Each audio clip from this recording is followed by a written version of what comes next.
আজকের ভিডিওতে আমি যে টপিকটা নিয়ে কথা বলবো সেই ওয়ার্কআউটটা তোমরা দেখেই বুঝতে পারছো, ডেডলিফট। এটা আমার আর আমার বোনের এখন ফেভারিট ওয়ার্কআউট হয়ে গেছে। ও ডেডলিফট পারফর্ম করছে, ওয়েটটা আছে 45 কেজি।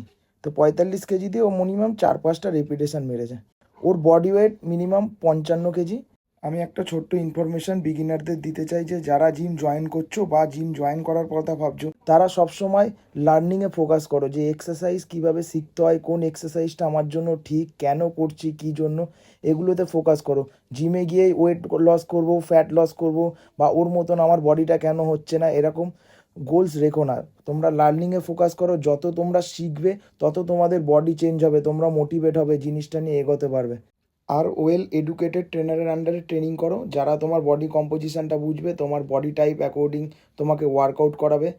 আমার বোনকে আমি এইভাবেই গাইড করছি, তাই জন্য ওর ডে বাই ডে প্রোগ্রেশন হচ্ছে, ওর বডি ওয়েটও ইনক্রিজ হচ্ছে, ওর ওভারঅল স্ট্রেংথও ইমপ্রুভ হচ্ছে, ওর সাথে সাথে ও মোটিভেট হচ্ছে এবং ও অনেক কিছু শিখতে পারছে। তো তোমরা তোমাদের ফোকাসটা লার্নিংয়েই রাখো।